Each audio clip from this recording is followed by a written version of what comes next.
네, 안녕하십니까. 오늘은 ESV 성경 공부 시리즈 사무엘 상하 이제 8과가 되겠습니다. 본문은 사무엘하 2장부터 10장으로 꽤 많은 분량인데요.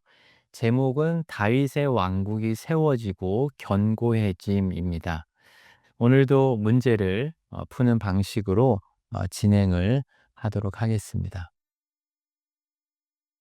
첫 번째 문제입니다.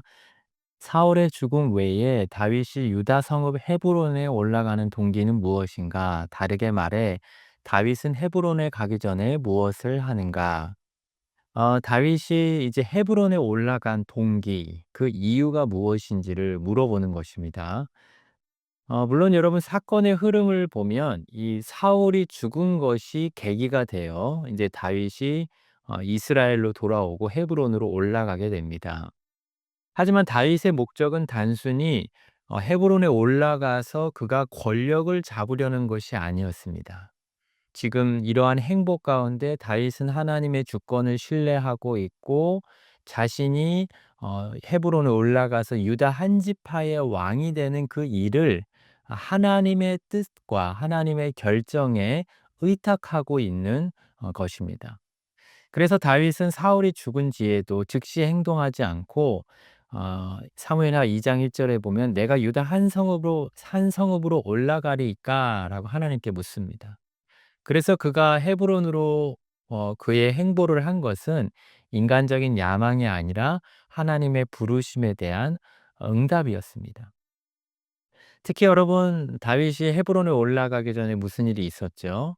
바로 자신이 거주하던 성읍인 시글락이 아말렉에게 약탈을 당했었습니다. 다윗은 에봇을 통해 하나님께 물었습니다.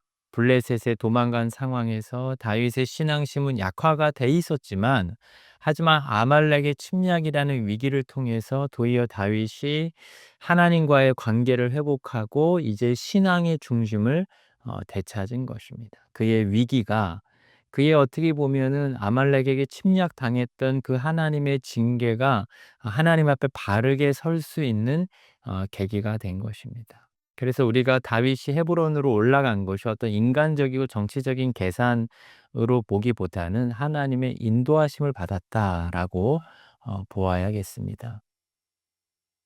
다음 2번 문제입니다. 야베스 길르앗 사람들에게 축복의 말을 전하는 다윗의 의도 또는 소망은 무엇인가? 여러분 먼저 이 야베스 길르앗 사람들 내 행동을 살펴봐야 하는데요. 사울이 죽은 이후에 전쟁에서 죽은 이후에 이 길르앗 야베스 사람들은 위험을 무릅쓰고 사울과 그의 아들들의 시신을 회수해서 장사를 진행했습니다. 그런데 다윗이 이 소식을 듣고 나서 그들에게 축복의 말을 한 것입니다. 물론 여러분 이때 다윗은 유다의 왕으로 기름 부음을 받기는 했지만 아직 온 이스라엘 지파의 왕으로 인정받은 상태는 아니었습니다. 그래서 이러한 축복의 메시지는 다윗에게 있어서는 어떠한 이 새로운 통치를 알리는 어떤 정치적인 선언도 있고 또한 그의 신앙의 어떤 행동의 의미도 담겨져 있습니다. 특히 우리가 두 가지를 관점에서 생각해 보면 좋은데요. 첫 번째는 다윗이 사울의 죽음에 대해서 애도를 표현한 것입니다. 왜냐하면 사울을 장사해 준 사람들에 대해서 축복한 것이니까요. 사실 다윗은 어떻게 살아왔죠? 사울을 하나님의 기름 부음 받은 자로 존중해 왔고 그리고 그가 축복함을 통해서 그의 죽음을 애도했던 사람들도 귀하게 여기고 있는 것입니다. 그래서 그의 축복을 통해서 자신이 사울의 죽음을 기뻐하지 않았음을 드러낸 것입니다.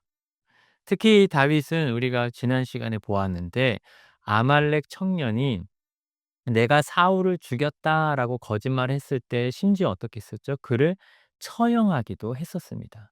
이러한 사건들과 다윗의 그 중심, 그의 삶을 돌아본다면 다윗 자신이 왕위를 빼앗은 사람이 아니다. 나는 사울의 죽음을 기뻐하거나 그의 왕위를 빼앗은 사람이 아니라 도리어 자신이 왕으로서 그들을 축복함으로써 자신의 왕위의 도덕적 정당성을 세우고 있다라고 보아야겠습니다. 두 번째는 북쪽 지파와의 관계 회복을 위한 의도가 있습니다. 여러분 길르한 야베스는 사울 왕조와 가까운 북쪽 지파의 중심지였습니다. 다윗은 이 지역 사람들에게 축복을 하면서 그들의 충성심을 인정해 준 것이고, 그리고 그 사람들과의 신뢰를 쌓는 정치적인 행보를 한 것입니다. 마치 다윗은 자신이 이제 왕으로서 통치하는 새로운 시대가 열리고 있으니 이제 나를 왕으로 인정하라는 그러한 어떤 초대의 메시지가 담긴 것입니다. 그러니까 다윗은 사울을 사랑했던 사람들에게 복수를 하기보다는 오히려 그들을 자신의 새로운 왕국으로, 자신의 동반자요 자신의 백성으로 부르는 매우 아량 있는 그런 행동으로 우리가 해석을 할 수 있겠습니다. 다음 3번 문제입니다. 사무엘하 2 장부터 4 장의 사건, 그리고 인물, 문제들은 파악하기 어려울 수 있다. 그러나 이를 이해하는데 3장 1 절의 요약이 유용하다. 3장 1 절에 묘사된 사건들은 2 장부터 4 장에서 어떤 방식으로 더 구체적으로 펼쳐지는가? 여러분 사무엘하 3장 1 절에 보면 이렇게 돼 있죠. 사울의 집과 다윗의 집 사이에 전쟁이 오래매 다윗은 점점 강하여 가고 사울의 집은 점점 약하여 가니라. 이 말씀이 사무엘하 2 장부터 4 장의 여러 사건과 인물들에 대해서 한 문장으로 요약해 주고 있는 중심 구절입니다. 이제 이 한 구절이 각 장에서 어떻게 구체적으로 전개되는지 살펴보면요. 먼저 2 장의 내용을 보면 다윗은 인제 하나님의 인도하심을 따라 헤브론에서 유다의 왕으로 세워집니다. 그런데 사울의 군사령관 아브넬은 사울의 아들 이스보셋을 세워 북이스라엘의 왕으로 삼습니다. 그래서 이스라엘은 이제 남유다와 이스라엘로 분열되고 이제 사울의 왕조와 다윗의 왕조, 다윗 왕과의 긴장이 시작된 것입니다. 특히 이 장에서는 다윗의 장수 요압과 사울의 장수 아브넬이 맞서 싸우는, 이스보셋의 장수 아브넬이 맞서 싸우는 기브온 전투가 벌어집니다. 이 전투에서 다윗의 군대가 승리하고 사울의 진영은 약화됩니다. 그리고 3 장에서도 사울의 집은 내부 분열로 무너지고 다윗의 집은 점점 더욱 강해집니다. 3 장에서 이스보셋은 아브넬이 자신의 아버지 사울의 첩과 통간한 문제로 아브넬과 갈등을 겪게 됩니다. 그리고 아브넬은 이 일로 분노해서 이스보셋을 배신하고 다윗과 화친을 청하게 됩니다. 그런데 아브넬이 다윗과 화해를 시도한 그날에 요압이 아브넬을 죽이면서 또 다른 혼란이 일어납니다. 그러니까 사울의 집은 점점 혼란과 갈등이 점점 커져갑니다. 그런데 3장 첫 부분에 보면 다윗에게는 6명의 아들들이 태어나고 이 아들들이 태어나는 것은 당시 시대에서는 그 왕권이 견고해지는 것을 보여주는 것입니다. 특히 마지막으로 4 장은 이제 클라이막스에 이릅니다. 아브넬이 죽은 뒤 사울의 집은 완전히 무너져 내립니다. 왜냐하면 이스보셋의 두 장수 바하나와 레갑이 그들이 이스보셋 왕을 죽이기 때문입니다. 이 사건은 이제 사울의 집이 스스로 자멸하는 것을 보여주는 것입니다. 그러니까 3 장부터 4 장까지의 내용은 3장 1 절이 요약하듯이 다윗은 점점 강하여지고 사울의 집은 점점 약하여진 것을 보여준다라고 할 수 있습니다. 자, 그럼 이제 사무엘하 5 장부터 7장 1-2번 문제를 함께 풀겠습니다. 문제는 1번 문제만 읽겠습니다.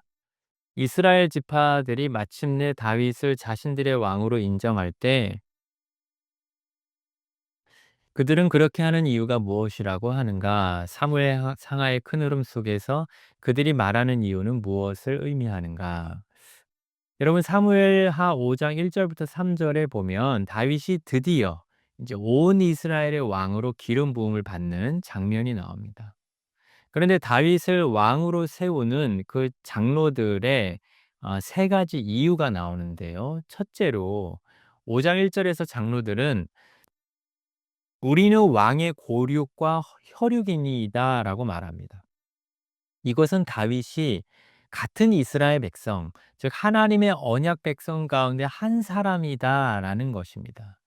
이것이 왜 중요하냐? 왜 우리가 한 고륙이고 한 혈육이라는 것이 중요하냐면 신명기 17장 15 절에 보면 하나님께서 왕을 세우게 될 때 어떤 왕을 세워야 할지를 가르쳐 주셨는데 그때 하나님께서는 "내 형제 중에서 왕을 세울 것이라고 명령하셨습니다." 그러니까 따라서 다윗의 왕권은 이방인들 중에 강한 왕이나 외부 권력에 의한 것이 아니라 하나님의 율법적 원리에 부합하는 정당한 왕권이기 때문에 왕으로 세운 것을 의미합니다. 두 번째로 장로들은 전에 사울이 우리의 왕이 되었을 때에도 이스라엘을 거느려 출입하게 하신 이는 왕이셨나이다라고 말합니다.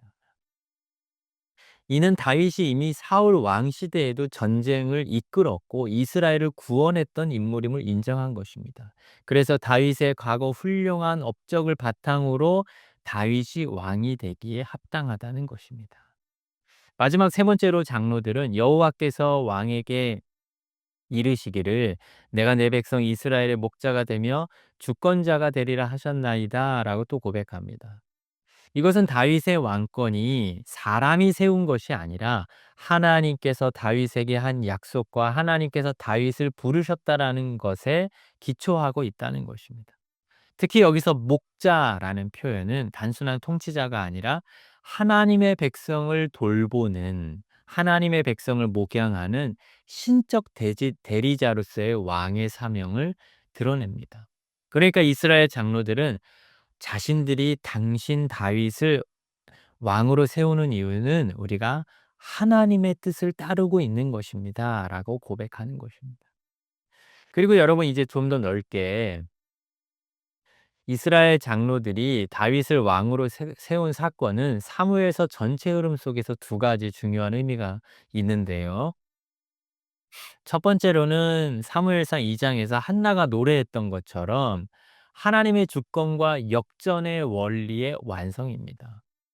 여러분 한나는 노래할 때 여호와는 낮추기도 하시고 높이기도 하시는 분이라고 했는데 이 원리가 다윗이 왕이 되는 사건 속에서 완전히 실현된 것입니다. 사울은 백성들의 요구로 세워진 높은 왕 같았지만 그가 교만했기에 하나님은 그를 낮추셨습니다. 하지만 비천한 목동이었던 다윗이 존귀해졌습니다.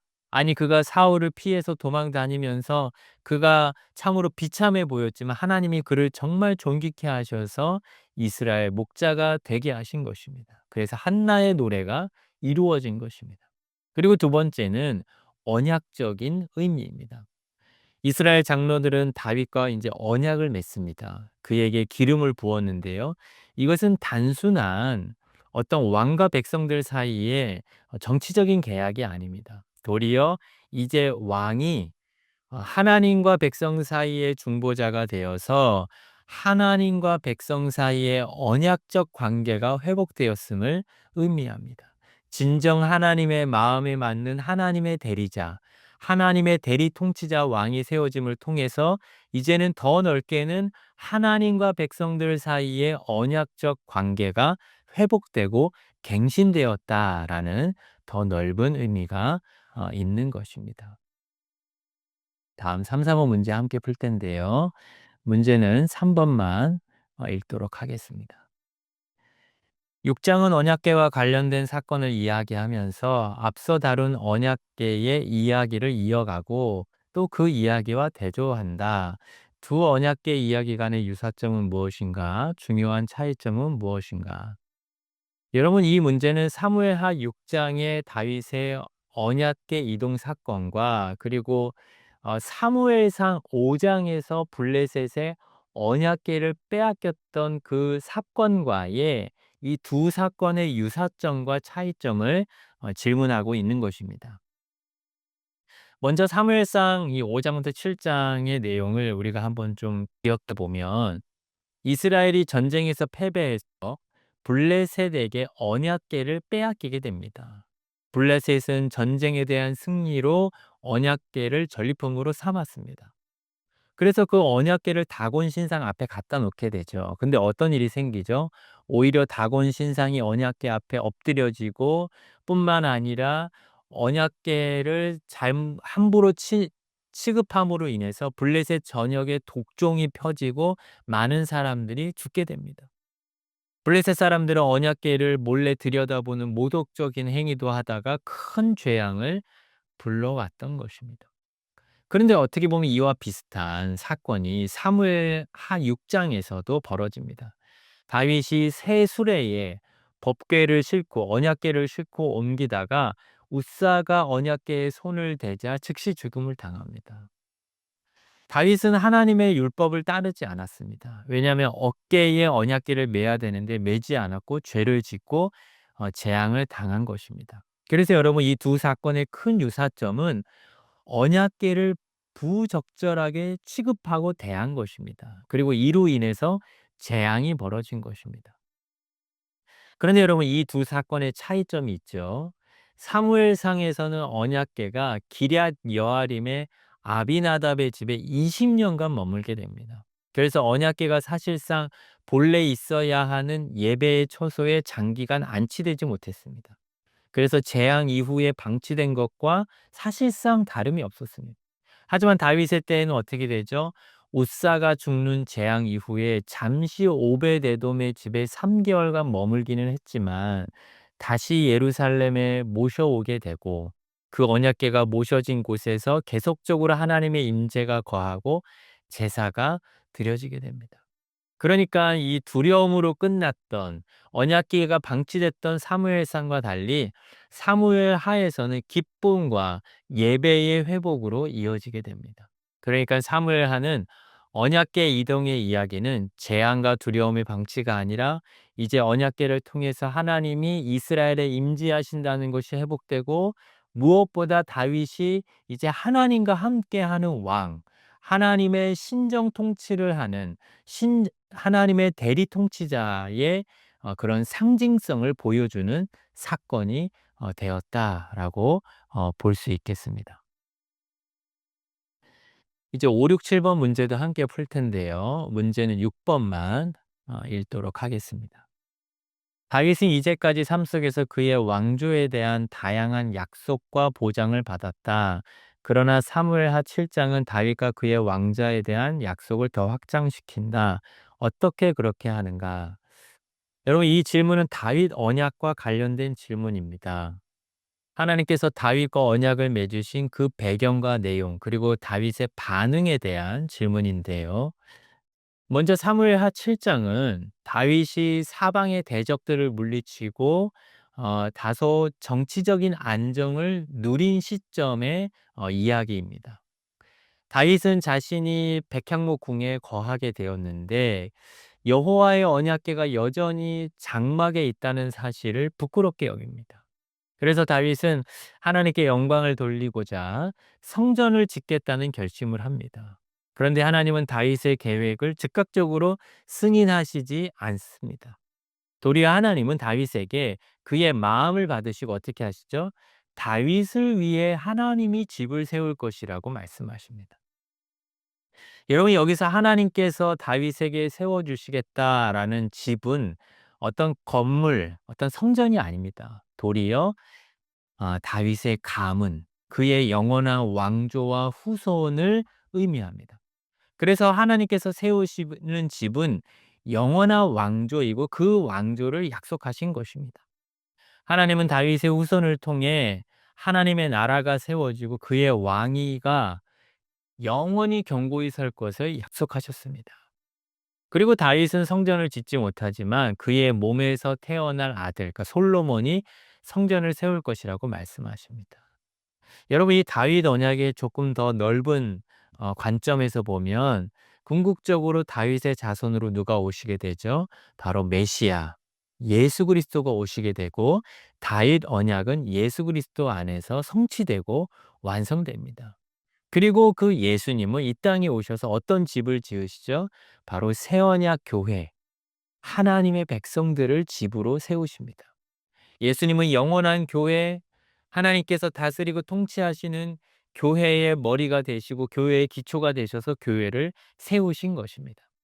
그러니까 정리하면 다윗은 자신이 보이는 건물 성전을 지어 드리려고 했지만 하나님은 다윗의 가문을 세우시고 특히 그의 후손 예수 그리스도를 통해 하나님의 교회를 세우실 것을 약속해 주셨습니다.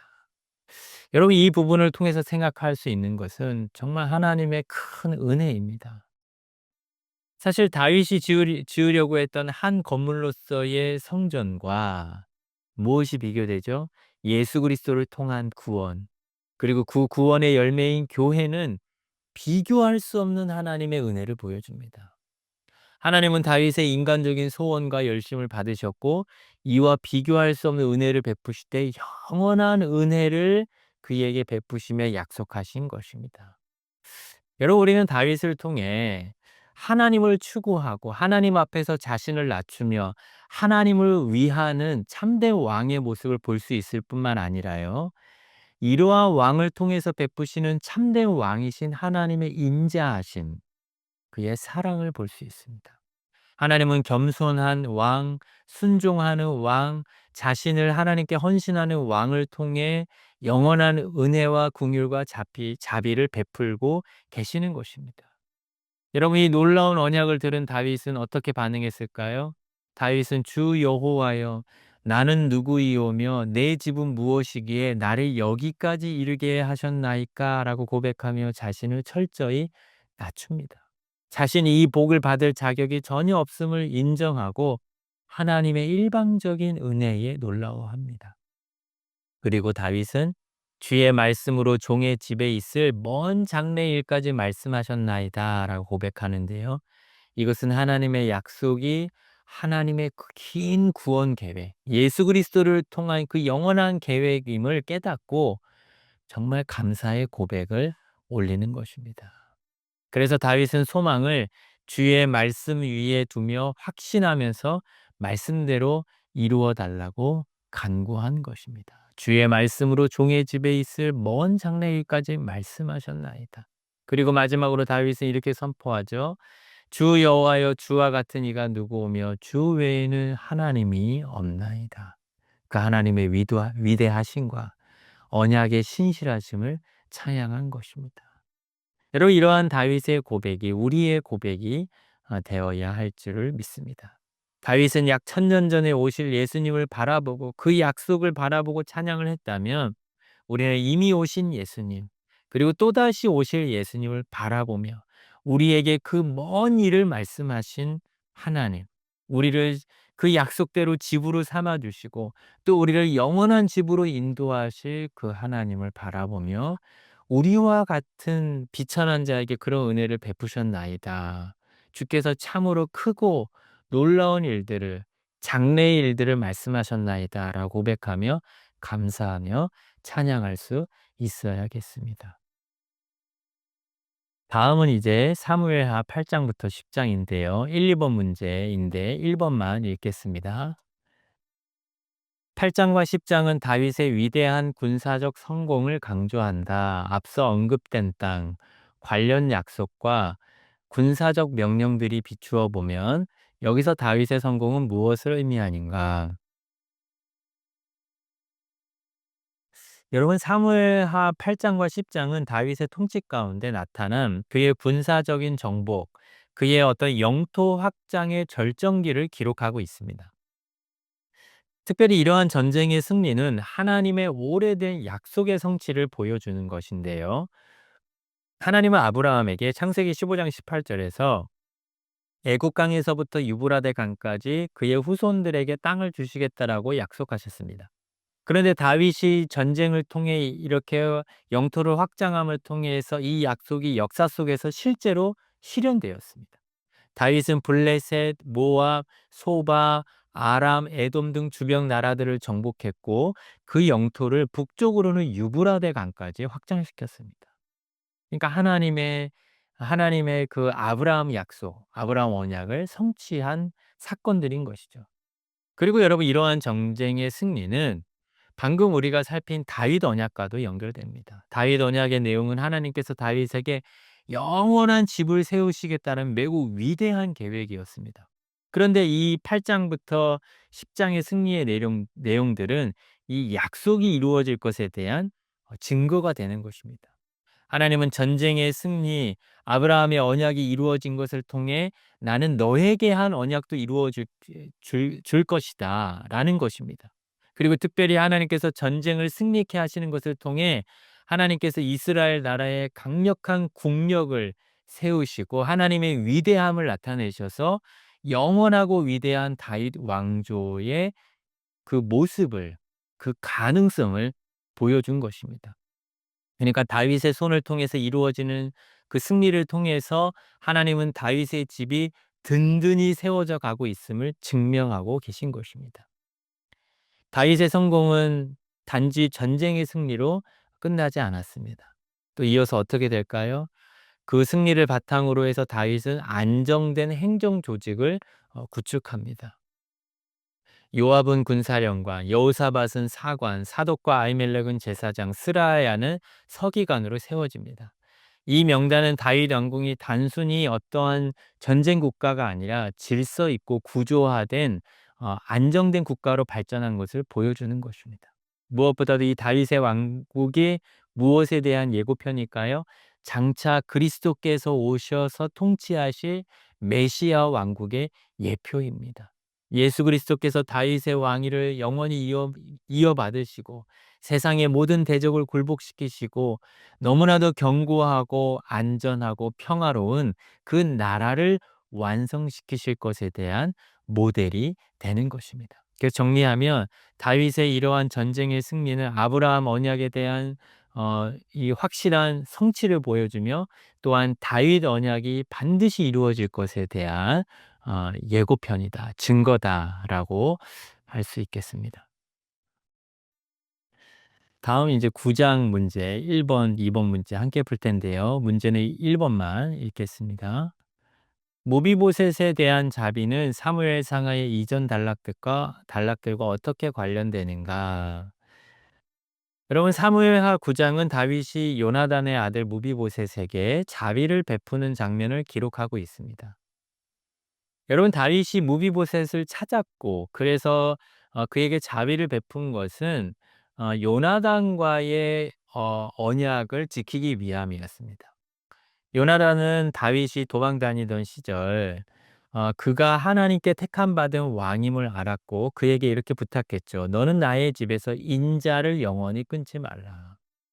그리고 심지어 사울도 다윗에게 이렇게 부탁했죠. 내 후손을 멸하지 아니하면 내 이름을 끊지 말라. 그런데 다윗은 그 자리에서 맹세했고 모비보셋에게 은혜를 베푸는 행동으로 약속을 실현하고 있는 것입니다. 그 약속을 지키고 있는 것입니다. 다윗은 왕이 된 이후에 요나단과 사울을 향한 약속을 기억하면서 사울의 집에 남은 자가 있느냐 내가 요나단으로 말미암아 은총을 베풀리라라고 말한 것입니다. 그의 자비는 단순한 동정이 아닙니다. 도리어 하나님 앞에서 맺은 맹세한 약속을 신실하게 지키는 신앙의 모습입니다. 사실 고대의 왕조가 교체되면 일반적인 관습은 이전의 왕과 그 후손들을 모두 제거하는 것이었습니다. 하지만 다윗은 그 관행을 따르지 않았습니다. 심지어 다윗은 무비보셋에게 사울의 재산, 그 밭을 되돌려주고 그를 자신의 식탁에 앉게 하며 왕자와 같이 존귀함을 베풀었습니다. 여러분 이러한 다윗의 이 약속에 대한 이 실천은 사실 약속을 지키는 하나님의 모형이기도 합니다. 다윗이 이렇게 신실하게 언약을 지켰듯이 다윗을 세운 하나님도 어떤 분이시죠? 다윗과 그의 후손을 향한 언약을 신실하게 지키시는 분이시고 하나님이 반드시 언약을 완성하실 것을 다윗을 통해서 보여주시는 것이기도 한 것입니다. 여러분 우리가 오늘 살펴볼 질문들을 다 보았는데요. 우리가 이 다윗이 인제 유다 한 지파 헤브론에서 왕이 돼서 이제 이스라엘의 왕이 되고 또 하나님께 하나님과 언약을 맺는 이러한 내용들을 우리가 쭉 살펴보았는데 특별히 우리가 이 내용들에서 이 한 가지를 좀 적용하면 좋을 것 같습니다. 그 내용은 바로 언약에 대한 신실함입니다. 언약에 대한 신실함. 오늘 많이 언급이 되었는데요. 하나님께서는 다윗을 기름 부으셨는데 그가 20 세가 되기 전에 기름을 부으셨고 그리고 그가 어 왕이 될 때까지 그가 왕이 될 것을 약속하신 대로 그를 왕으로 세워 주셨습니다. 그리고 실제로 오늘 우리가 살펴본 바와 같이 하나님은 아브라함 언약에 대해서도 신실하셔서 다윗이 영토를 확장했습니다. 그러니까 하나님은 어떤 분이시죠? 하나님은 언약에 신실하십니다.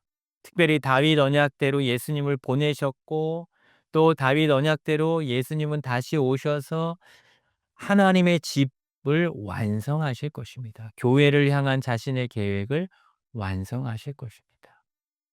그런데 오늘 우리가 살펴본 내용은 이런 하나님의 신실함만이 아니라 사람이 또한 어떻게 신실해야 하는가도 알려주죠. 마지막 우리가 보았던 다윗이 요나단에게 했던 맹세, 사울에게 했던 맹세를 지키는 모습. 그래서 언약 백성이 어떻게 신실하고 충성되게 살아야 하는가를 보여줍니다. 그러니까 하나님의 백성은 하나님을 닮아야 합니다. 하나님이 신실하신 하나님이시기 때문에 우리도 신실해야 하는 것입니다. 하나님의 미쁘심을 생각할 때마다 하나님 우리도 하나님 앞에 신실하기를 원합니다.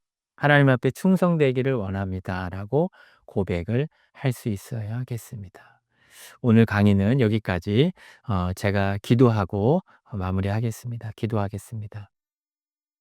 사랑이 많으시고 자비로우신 하나님, 하나님께서 참으로 약속하신 것을 반드시 이루시는 하나님이시고 하나님의 약속을 생각할 때에 우리가 참으로 그 약속 안에서 평강을 누릴 수 있고 믿음 안에서 기뻐하고 즐거워할 수 있음에 감사를 드립니다. 우리가 하나님의 약속을 생각하고 우리가 하나님의 약속에 소망을 두게 해주시고 약속에 우리의 믿음을 두게 하셔서 하나님 우리의 삶이 하나님의 언약 백성답게 또한 신실하고 충성할 수 있도록 우리를 이끌어 주시고 우리의 생각과 마음이 하나님을 향할 수 있도록 인도하여 주옵소서. 감사하며 예수님의 이름으로 기도합니다. 아멘.